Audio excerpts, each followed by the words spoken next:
로마서 9장에 있는 말씀입니다. 이 로마서의 말씀은 그 중요성이 얼마나 중요한지 이것을 강조하고 또 강조해도 지나치지 않습니다. 역사적인 사건만 봐도 종교개혁을 일으켰던 마틴 루터 목사님도 로마서 안에서 기록되었던 믿음으로 구원을 얻는다, 믿음으로 의를 얻는다, 이 위대한 교리를 로마서를 통해서 깨닫게 되죠. 이 로마서는 처음부터 마지막까지 복음, 곧 그리스도 예수에 대한 복음으로 가득 채워져 있습니다. 누구에 대한 복음이요? 예수 그리스도에 대한 복음.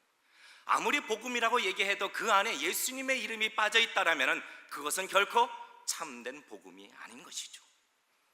로마서는 이와 같이 그리스도 예수에 대한 복음을 꽉 채우고 있는데, 특별히 9장에서는 구원이 하나님의 주권적인 선택에 의해서 이루어지고 있다는 것을 집중적으로 우리에게 증거하고 있습니다. 하나님의 주권적인 선택입니다. 저는 이 선택이라는 말을 자꾸 할 때마다 매우 친근합니다. 제 이름이 성택이기 때문에.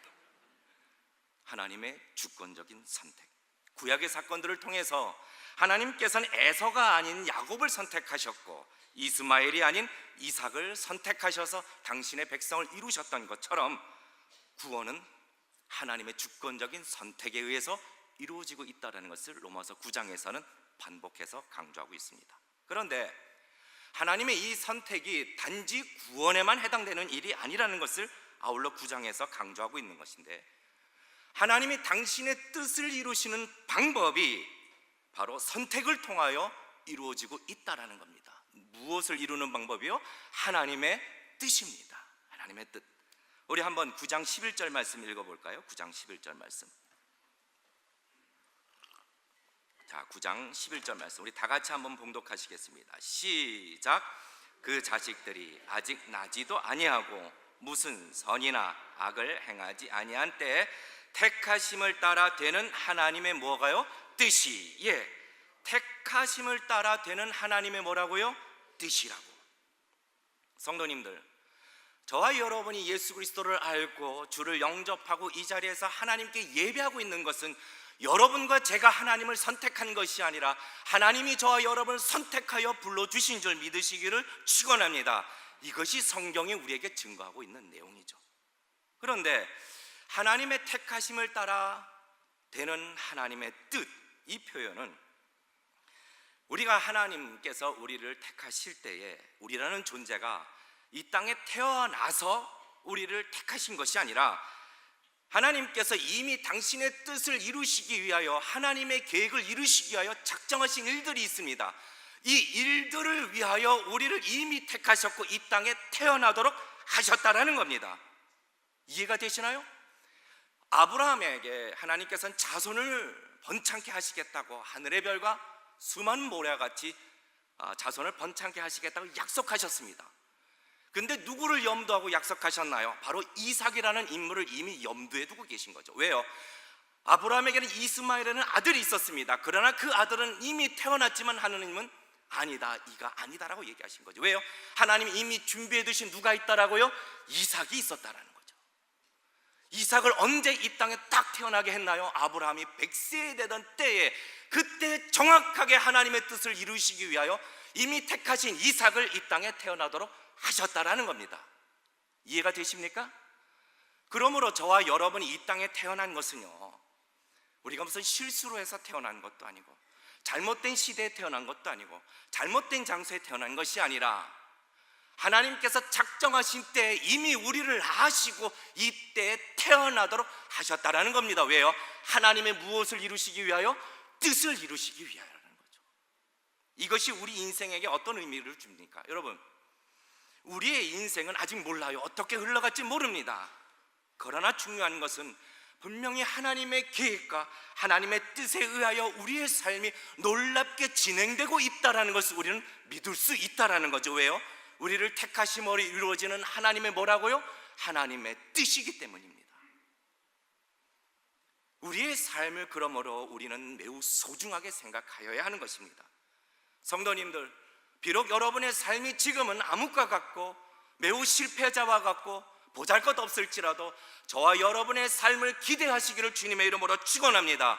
왜요? 내 자신을 기대하는 것이 아니라 하나님께서 당신의 뜻을 위하여 이미 이 일들을 계획하셨기 때문에 완전하신 하나님께서 나의 인생을 이끌어 가실 것에 대한 그 기대감을 가지시기를 주님의 이름으로 축원합니다.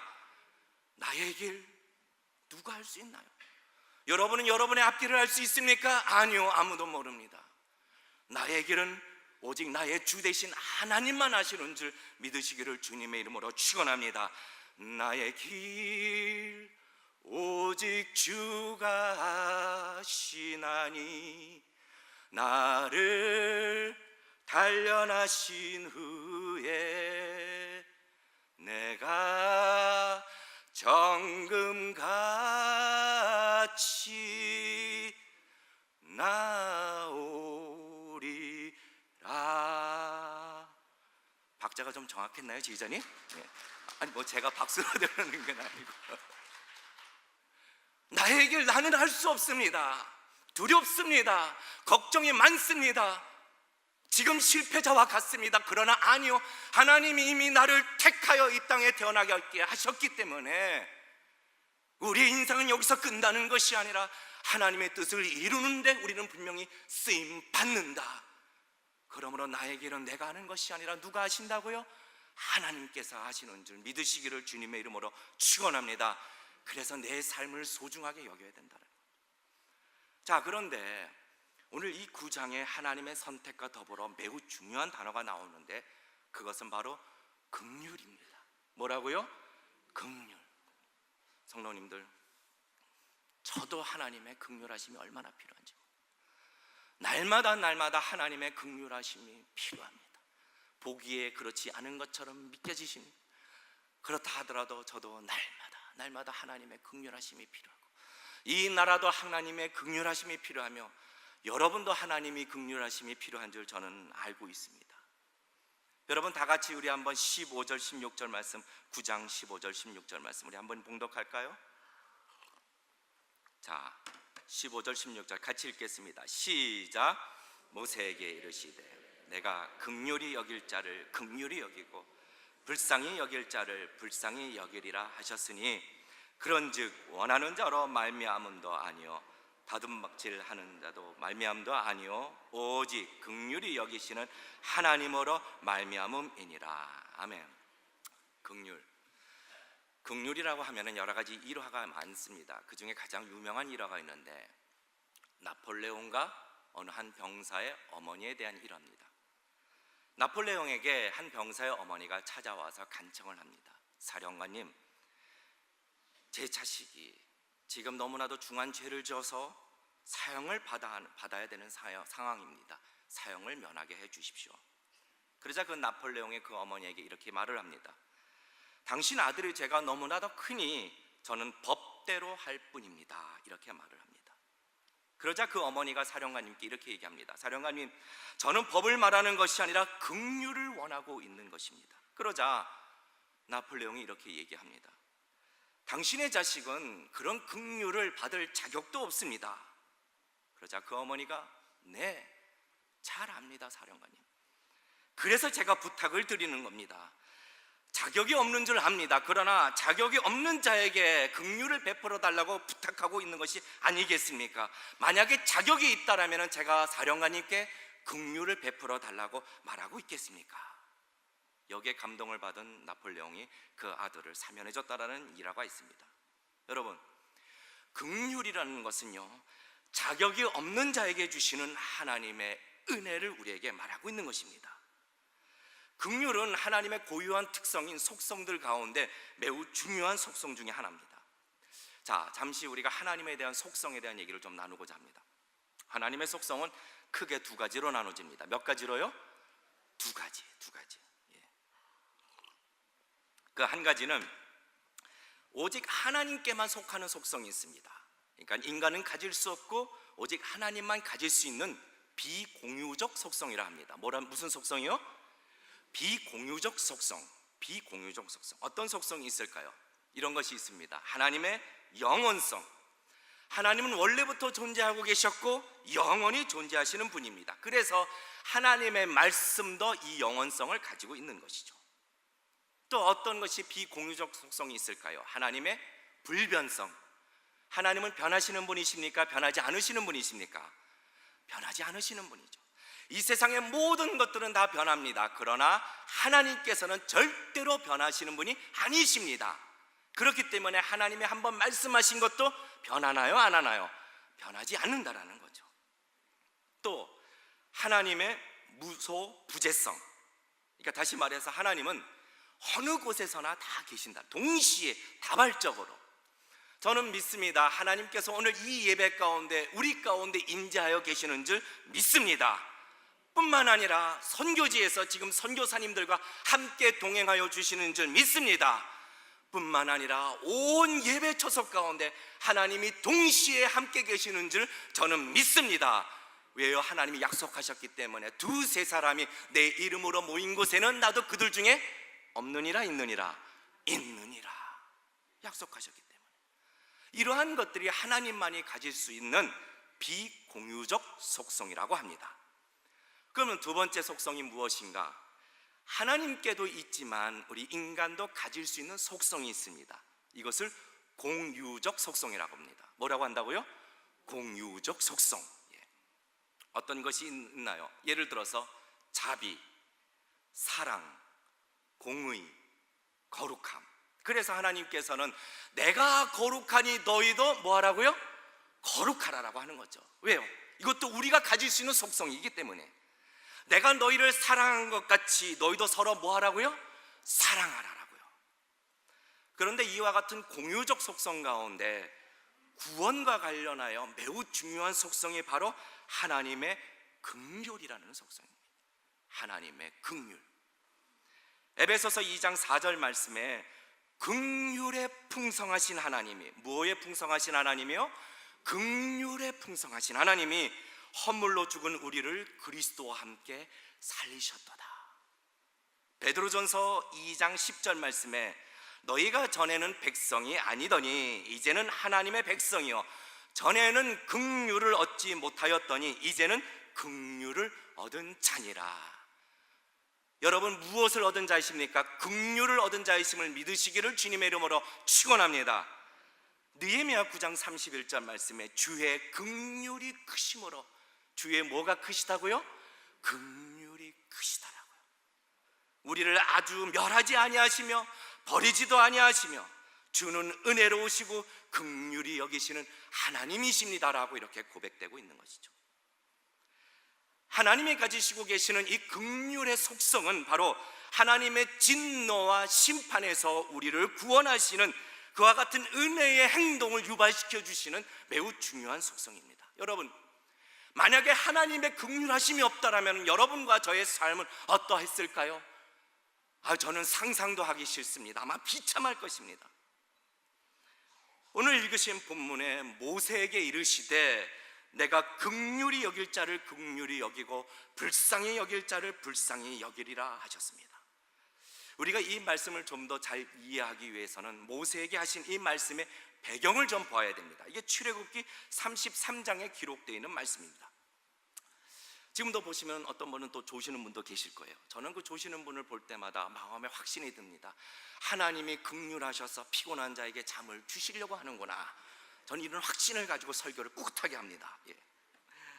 출애굽기 33장에 보면은 모세에게 하신 말씀인데 이 배경이 어떻게 모세에게 응답을 하신 건가?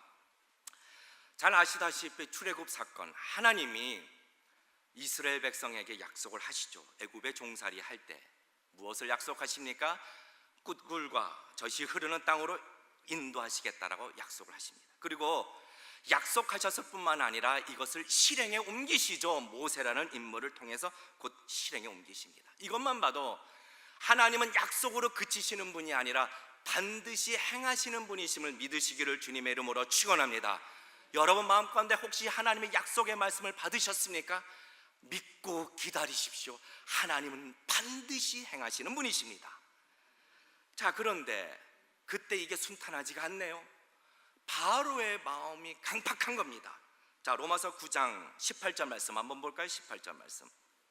자, 18절 같이 읽겠습니다. 시작. 그런즉 하나님께서 하고자 하시는 자를 긍휼히 여기시고 하고자 하시는 자를 어떻게 강팍해 하시느니라. 그런데 우리가 이 말씀을 좀 잘 이해해야 됩니다. 하나님께서 당시 바로의 마음을 강팍해 하셨다라고 표현은 되어 있지만 실제로는 하나님이 그렇게 못되게 하신 것이 아니라, 여러분 보십시오. 인간은 이미 죄로 인하여 그 마음이 부드러울까요? 강팍할까요? 강팍합니다. 인간은 원래 강팍한 존재입니다. 저와 여러분도 원래 마음이 강팍한 사람들입니다. 그러나 하나님께서 이것을 내어버려 두셨다라는 거죠. 바로의 원래 강팍한 그 마음을 하나님께서 그냥 관심치 않고 내어버려 두셨다라는 겁니다. 하나님이 강팍하게 만드셨다는 뜻이 아니죠. 하나님은 그런 분이 아니십니다. 자, 어찌됐건 이렇게 바로의 마음이 강팍하니까 출애굽을 시킬 때 당연히 막죠. 방해하죠. 왜요? 하나님을 대적하기 때문에. 그러나 여러분 기억하십시오. 하나님이 하시고자 하시는 일에는 막을 자가 있습니까? 없습니까? 없습니다. 수많은 선교지에서 지금도 선교사들을 계속해서 추방해 가고 있습니다. 계속해서 옥에 가두고 있습니다. 때로는 순교의 자리로 이끌고 있습니다. 그렇다 할지라도 하나님은 그 땅으로 당신의 선교사들을 계속해서 보내실 것이며 하나님의 말씀을 끊임없이 그곳으로 퍼져나갈 줄 믿으시는 저와 여러분 되시기를 주님의 이름으로 축원합니다. 왜요? 하나님이 하시는 일에는 막을 자가 있습니까? 없습니까? 없다라는 거죠. 그래서 잘 아시다시피 바로가 막지만 하나님께서는 놀라운 10가지의 재앙, 몇 가지 재앙이요? 10가지의 재앙, 한 번도 아니고 10번이나 하나님께서 당신의 전능하심을 나타내시기 위해서 한 번도 아니고 10번이나 보여주시고 또 보여주시고 보여주시고 보여주시고 보여주시고 보여주시고 몇 번 했죠? 보여주시고 하여간 10번이나 놀라운 하나님의 역사를 목도하게 하셨습니다. 이것은 우리에게 무엇을 얘기하고 있나요? 아무리 사단이 방해하고 바로가 막을지라도 하나님이 작정하실 일은 반드시 하신다라는 것을 우리에게 증거하고 있는 것입니다. 하나님께서는 자기 백성을 건지시기 위해서는 절대로 포기하지 않으시는 하나님이신 줄 믿으시기를 주님의 이름으로 축원합니다. 10번이나 보여주시는 거죠. 여기서 끝나나요? 출애굽을 합니다. 또 놀라운 홍해의 이적을 일으켜 주시죠. 인간 역사상 가장 큰 역사라고 말할 수 있는 이것을 백성들은 똑똑히 묵도하고 봅니다. 출애굽기 14장 13절 말씀에 모세가 백성에게 이르되 너희는 두려워 말고 가만히 서서 여호와께서 오늘날 너희에게 행하시는 일을 그 구원을 보라. 여기서 끝나나요? 아니죠. 광야에 물이 없을 때 여호와께서는 마라의 쓴물을 단물로 바꿔주십니다. 여호와 라파, 치료하시는 하나님. 하나님께서는 우리의 모든 삶과 가정 가운데 아픔도 치료해 주시는 하나님이신 줄 믿으시기를 축원합니다. 치료하시는 하나님, 이것을 보여주시죠. 뿐만 아니라 식량이 없어 불평하기 시작합니다. 끝나나요? 아니요. 하나님께서는 메추라기를 보내주시고 만나를 보내주셔서 그들의 먹을 식량이 조금도 부족하지 않도록 책임져 주시는 하나님. 하나님께서는 우리의 인생도 이와 같이 책임져 주실 줄 믿습니다. 자, 이쯤 되면은 이스라엘 백성들이 하나님에 대하여 놀라운 것들을 보고 묵도하고 경험하고 먹고, 그래서 이제 하나님께서는 모세를 부릅니다. 율법을 주시기 위하여. 이때 이스라엘 백성들의 강팍함과 또 아주 그 죄악된 죄성이, 폐역한 모습이 신랄하게 드러납니다. 단지 40일 안에 모세가 하나님을 만나게 갔던 그 자리 가운데 이스라엘 백성들은 그의 형 아론을 통하여 금송아지를 만들게 합니다. 그리고 자기네 눈으로 똑똑히 보았던 여호와의 역사를 이 송아지가 했다라고 그렇게 찬양하고 경배하고 있는 것입니다. 얼마나 분통이 터지는 일인가요? 많은 신학자들은 이때가 유대 역사상 가장 최악의 순간이라고 지적하고 있습니다. 하나님은 대단히 진노하시죠. 모세에게 말합니다. 율법 주시기를 중단하시고 모세에게 내가 이스라엘 백성들, 지금 이 백성들을 모두 진멸하리라. 그리고 내가 너로 인하여 다시 새롭게 시작하는 백성을 이끌고 가리라. 여러분, 이스라엘 백성을 향한 하나님의 진노와 심판은 지극히 당연한 것이죠. 그 심판에 대하여 누구 하나도 불공평하다고 억울려 이렇게 말할 수 있는 사람은 아무도 없습니다. 그런데 그때 모세가 하나님 앞에 간청하기를 시작합니다. 오늘 이 말씀을 좀 같이 보기를 원하는데 출애굽기 말씀을 좀 같이 볼까요? 오늘 로마서 말씀 딱 쟁거놓으시고 구약 성경 133장으로 좀 넘어가겠습니다. 출애굽기 32장, 출애굽기 32장입니다. 출애굽기 32장, 우리 32절 말씀 같이 볼까요? 32장 32절 말씀. 자, 31절 말씀, 31절부터 자 133페이지입니다. 구약 성경 31절 32절 말씀 우리 같이 한 목소리로 함께 봉독하시겠습니다. 시작. 여호와께로 다시 나아가 여짜오되 슬프도소이다. 이 백성이 자기를 위하여 금신을 만들어 싸우니 큰 죄를 범하였나이다. 그러나 합의하시면 이제 그들의 죄를 사하여 주옵시고 그렇지 않사오면 원컨대 주의 기록하신 책에서 내 이름을 지워버려 주옵소서. 자, 그런데 여기서 보면 합의하시면이라고 얘기 나오는데 이 합의하시면이라는 것은 뭐 서로 뜻이 맞으면 이런 뜻이 아니라 원문을 보면은 하나님 가능하다면, 하실 수 있다면, 가능하다면 좀 봐주십시오. 좀 죄를 사해 주시기 바랍니다.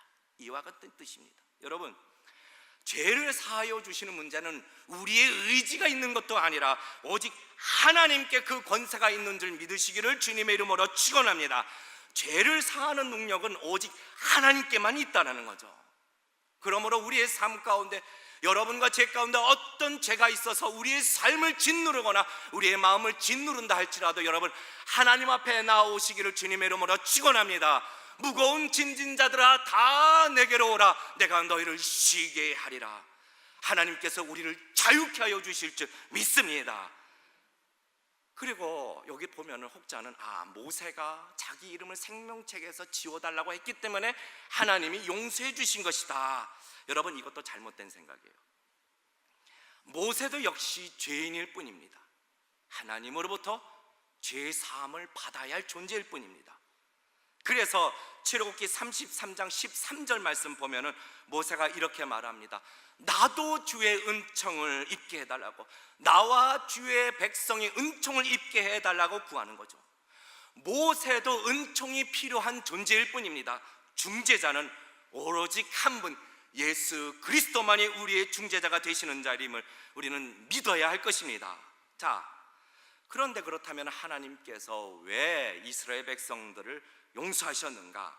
진노를 받아야 할 마땅한 이스라엘 백성들을 왜 용서하셨는가? 오직 그 이유는 한 가지라는 거죠. 한 가지. 그들은 하나님의 진노와 심판을 받아야 할 마땅한 존재지만 하나님이 긍휼히 여기시기로 작정하셨기 때문에 그들이 죄 사함을 받을 수 있다라는 거죠. 모세가 하나님 앞에 이렇게 말합니다. 하나님, 당신이 나의 죄와 우리 백성의 죄를 사해 주신 것을 어떻게 내가 알 수 있겠습니까? 또 그들과 더불어 함께 가나안 땅으로 가시겠다는 것을 내가 어떻게 확신할 수 있겠습니까? 이 확신이 필요했다는 거죠. 다시 한번 볼까요? 33장, 출애굽기 33장 말씀. 자, 16절 말씀 보겠습니다. 출애굽기 33장 16절 말씀. 33장 16절 말씀 같이 읽으실까요? 시작. 나와 주의 백성이 주의 목전에 은총 입은 줄 무엇으로 알리까? 주께서 우리와 함께 행하심으로 나와 주의 백성을 천하 만민 중에 구별하심이 아니까 라고 얘기합니다. 하나님 아버지, 우리가 어떻게 주의 은총을 받은 것을 알 수 있겠습니까? 그러면서 곧 또 요구하는 것이 무엇이냐? 18절 말씀 우리 같이 읽을까? 18절 시작. 모세가 가로되 원컨대 주의 무엇을 보여달라고요? 영광을 보여달라고. 하나님, 우리가 주의 은총을 받은 것을 어떻게 알 수 있나요? 하나님, 주의 영광을 보여주십시오. 주의 영광을 보여주십시오. 이때 김영광 전도사님이 다 계셨으면 어땠을까 생각도 해봅니다. 주의 영광을. 그런데 하나님께서는 이 요청에 대하여 놀랍게 이렇게 말씀하십니다. 자, 33장 19절 말씀입니다. 33장 19절 말씀 우리 같이 읽으실까요? 시작. 여호와께서 가라사대 내가 나의 모든 선한 형상을 네 앞에 지나게 하고 여호와의 무엇을요? 이름을 네 앞에 반포하리라. 나는 은혜 줄 자에게 은혜를 주고 긍휼히 여길 자에게 무엇을요? 긍휼을 베푸시느니라. 하나님께 영광을 구합니다. 하나님, 우리가 하나님 앞에 은총을 받은 것을 어떻게 확신할 수 있습니까? 그러자 내가 나의 이름을 선포하겠다. 나의 이름은 곧 긍휼의 하나님이라고 우리에게 말씀하고 있다라는 거죠. 나는 긍휼의 하나님이다. 내가 긍휼을 주기로 작정한 자들에게 긍휼을 베푸는 자임을 선언하고 있는 것입니다. 그렇다면 오늘 우리 본문을 통해서 우리가 무엇을 알아야 하느냐? 첫 번째, 성도의 죄 사함, 구원은요, 하나님의 은총을 받기 위해서는 반드시 하나님의 긍휼이 필요하다는 거죠. 우리의 구원은 우리의 공로가 아닙니다. 오직 하나님이 불쌍히 여겨주시는 긍휼함 때문에 우리가 진노 가운데 우리가 벗어날 수 있다는 것을 우리는 인식하여야 할 것입니다. 하나님의 만약에 긍휼이 없다라면요, 우리 모두는 심판에 이르고 사망에 이르게 되고 지옥이라는 영원한 형벌에 떨어지게 됩니다. 에이, 무슨 지옥이요? 무슨 영원한 형벌이요? 무슨 심판이요? 여러분, 하나님을 거부해 보십시오. 하나님을 떠나 보십시오. 하나님을 시험해 보십시오. 그 결과가 어떠한지 저는 책임질 수 없습니다. 돌이킬 수 없는 결과가 올 것입니다. 그러나 하나님은 긍휼하신 분이기 때문에 우리를 진노 가운데 내어두시는 것이 아니라 우리를 하나님의 자녀로 부르셨다라는 사실입니다. 긍휼, 이것이 곧 하나님의 이름이라는 것이죠. 신약 성경에 기록되는 예수님의 기적은 총 33개 기적이 있습니다. 그 중에 한 가지 기적만 진노와 저주와 심판과 관련되어 있는 기적이고, 나머지 32개는 고치시고 살리시고 낫게 해주시고 또 채워주시는 생명의 기적인 것입니다. 분명히 하나님의 심판과 형벌은 있습니다. 그러나 여전히 성경은 우리에게 증거하고 있습니다. 하나님은 무슨 하나님이라고요? 긍휼의 하나님이라는 것을 우리에게 여전히 증거하고 있습니다. 시편 117편 2절에 우리에게 향하신 하나님의 인자하심이 크도다. 시편 103편 8절 말씀에 여호와의 자비는 은혜로우시며 여호와는 자비로우시며 노하기를 더디하시며 인자하심이 풍부하시도다. 예수님의 십자가의 그 사건은요, 하나님이 우리를 얼마나 긍휼히 여겨 주시는지를 보여주시는 가장 극적인 사건인 것입니다. 하나님은 당신이 내가 긍휼의 하나님이라 이렇게 말로 끝나는 것이 아니라 스스로 증거하셨던 그 긍휼에 대하여 하나님은 책임을 지고자 당신의 아들 예수 그리스도를 십자가에 내어주셨다라는 거죠. 우리의 구원은요, 그 어떤 것도 아닌 오직 하나님의 긍휼에 의하여 이루어진 것임을 여러분 기억하며 사시기를 주님의 이름으로 축원합니다. 하나님의 긍휼하심입니다. 두 번째로, 하나님의 이 긍휼은요, 모든 사람에게 다 해당되는 것이 아니라는 거죠. 오늘 읽으셨던 로마서 9장 말씀처럼 긍휼히 여길 자를 긍휼히 여기신다는 거예요. 하나님은 사랑하기로 작정하신 자를 사랑하고 긍휼히 여기기로 작정하신 자를 긍휼히 여기신다. 여러분 보십시오. 베다스다 연못을 아십니까? 주변에는 수많은 병자들이 있어요. 그러는 예수님께서는 수많은 병자들 가운데 오직 38년 된 그 병자를 선택하여 하나님께서는 그에게 긍휼함을 베푸셨다라는 겁니다. 예수님께서 오실 때 수많은 군중들이 모였어요. 그러나 그 가운데 오직 삭개오를 바라보면서 삭개오야 삭개오야 오늘 너야 너희 집이 구원에 이르겠다라고 삭개오를 선택하여 그 집에 구원을 열어주셨던 것처럼, 하나님의 긍휼은 온 세상 모든 사람에게 해당되는 것이 아니라 하나님이 긍휼히 여길 자로 택한 자들에게 주시는 하나님의 은혜인 줄 믿으시기를 주님의 이름으로 축원합니다. 때론 나의 미래를 우리는 알 수 없어요. 환경을 바라보면서, 지금의 문제를 바라보면서, 불확실한 미래를 바라보면서 우리는 근심과 절망 속에 이렇게 물어볼 수 있습니다. 하나님, 정말로 내가 은총을 입은 자입니까? 정말로 내가 하나님의 사랑을 받은 자입니까? 그러면 하나님이 우리에게 말씀하십니다. 나는 긍휼히 여길 자를 반드시 긍휼히 여긴다라고. 우리의 인생을 억울해하지 마십시오.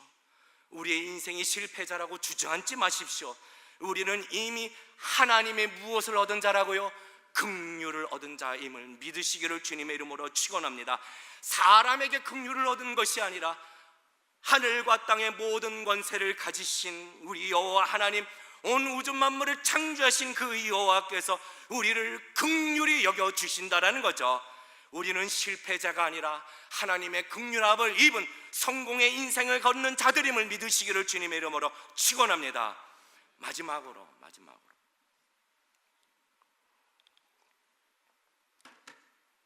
하나님의 긍휼함을 받은 우리는 계속해서 하나님의 긍휼함을 함에 호소할 수 있다는 거죠. 다시 말해 하나님의 긍휼은 단 한 번으로 끝나는 것이 아닙니다. 여호와의 자비와 긍휼이 무궁하심으로, 여호와의 자비와 긍휼이 무궁하심으로, 에레미야가 3장 22절 말씀. 하나님의 긍휼은 시간적인 제한도 없으시고 장소적인 제한도 없으시고 횟수로의 제한도 없으신 것입니다.